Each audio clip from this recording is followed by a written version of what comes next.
It's Thursday, November 2nd. Welcome to the President's Daily Brief. I'm Mike Baker, your eyes and ears on the world stage. Let's get briefed. In today's PDB, as IDF and Palestinian casualties mount in the Gaza ground offensive, we turn our focus to what life might look like after Hamas. Remember that the IDF's objective here is to ensure that Hamas never again has the ability to govern Gaza or threaten Israel in the future. Later in the program, I'll clarify why reports suggesting Yemen has declared war on Israel aren't entirely accurate, and provide updates on hundreds of Americans stranded in Gaza. Lastly, a new group of foreign nationals is making the perilous trek to the United States, and surprisingly, they're not from south of the border. I'll tell you who they are in the back of the brief. But first up, the PDB Spotlight. As the Israeli ground offensive moves deeper into Gaza, the strategies and objectives behind Israel's approach are becoming clearer. Contrary to some predictions of a headlong thrust into the Palestinian enclave, the Israel Defense Forces are taking a measured approach. Videos and images surfacing from Gaza show the IDF methodically encircling Gaza City, one of the enclave's largest population hubs, and looking to cut the Gaza Strip in half, right above the declared evacuation zone boundary. Now, tragically, the human cost is continuing to rise. Over the past 2 days, the number of Israeli soldiers who have lost their lives in the Gaza Strip has increased to 16. In a notable development, during its operation in the Jabalia refugee camp in northern Gaza, the IDF took over a significant Hamas military position and managed to eliminate the commander of Hamas's Jabalia brigade. On the other side, Hamas remains defiant. Ghazi Hamad, a high-ranking member of Hamas's political bureau, issued a pointed message to Israel. He stated, quote, "We are not ashamed to say this with full force. We must teach Israel a lesson, and we will do this again and again," end quote. Now, Hamad was referring to the brutal Hamas attacks of 7 October, stating that they would continue their efforts until Israel was destroyed. Now, with statements like that, it should be evident to anyone that a return to the status quo with Hamas at the helm seems untenable. Hamas is being clear. They will not stop their terrorism until Israel is no more. I suppose, in a way, you could at least give credit to Hamas for being honest about their intentions. They aren't shying away from what they want. Unlike the anti-Israel protesters on, example, U.S. college campuses and various cities around the country. Those mobs wave their banners calling for an end to the Jewish state, but want you to believe that they aren't anti-Semitic bigots. Now, the conflict does raise a question. If the IDF is successful, what comes after Hamas? A recent report by Bloomberg suggests that both the U.S. and Israel are currently pondering the post-Hamas future for the Gaza Strip. One of the proposals on the table is the potential deployment of a multinational force, and that could involve American troops. Among the scenarios being discussed, one idea is to create a peacekeeping force, similar to the Multinational Force and Observers, or the MFO.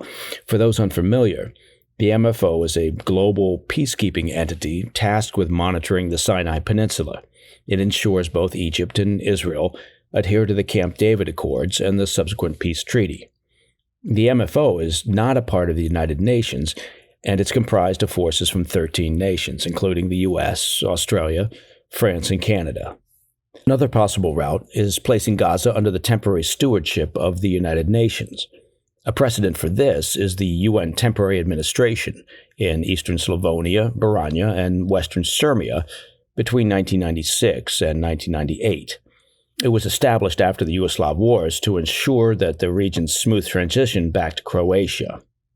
Another instance is the United Nations Transitional Authority in Cambodia, where the UN played a role in restoring stability and governance following years of conflict. Now, mind you, these are just what-if scenarios being considered by U.S. and Israeli officials. It's a big assumption to say that Hamas will be, in fact, removed. The reality is international pressure and condemnation of Israel's response to having its citizens slaughtered is growing. And yes, it's strange to have to say that sentence. The U.S. is definitely leaning in on Israel, pressuring them to consider a ceasefire.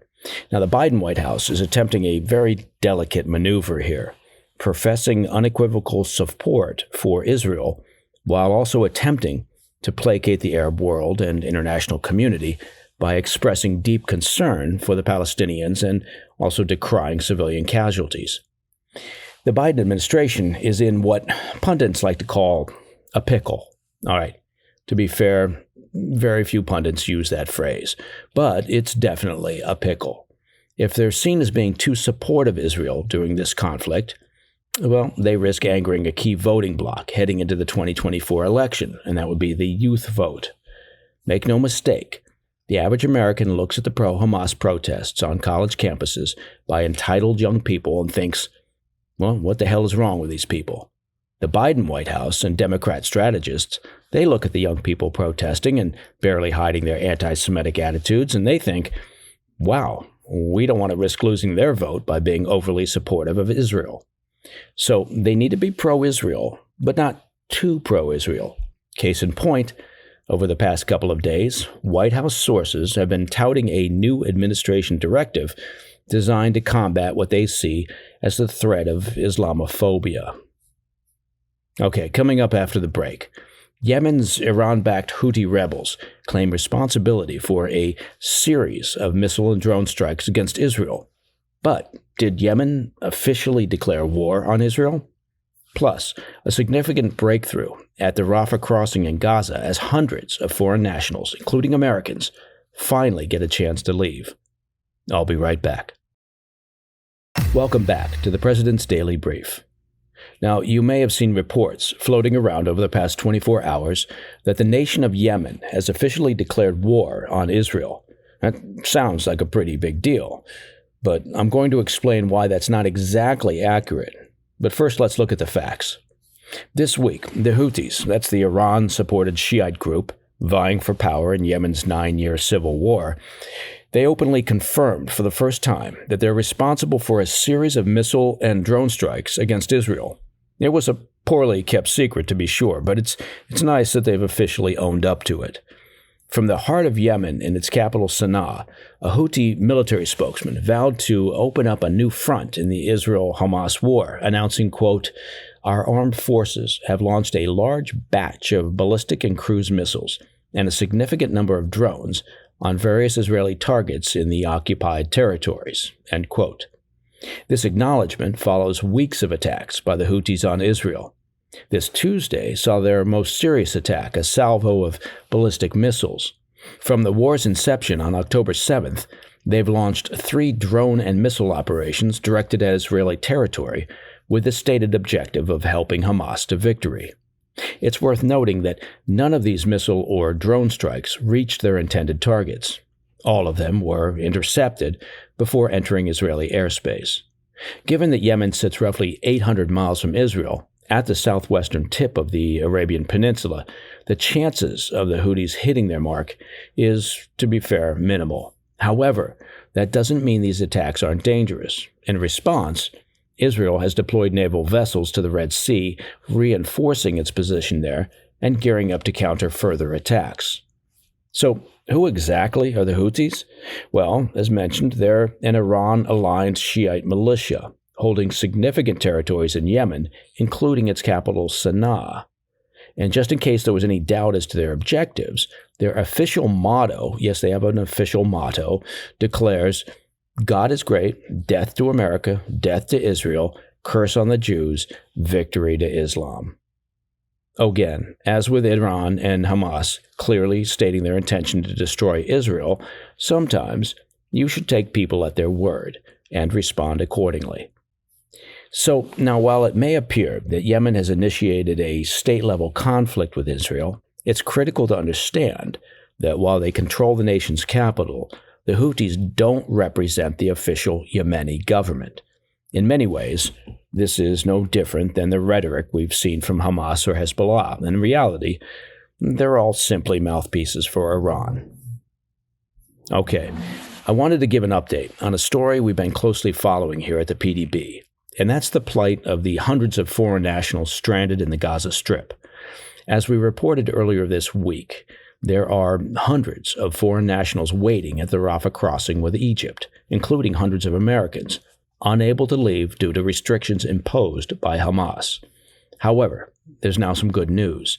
A significant negotiation breakthrough has led to the opening of the crossing, and after talks involving Egypt, Hamas, and Israel, they've agreed to allow up to 500 people to cross daily. Just yesterday, the Rafah border crossing witnessed a flurry of activity, marking the first time since October 7th that foreign passport holders could depart from Gaza.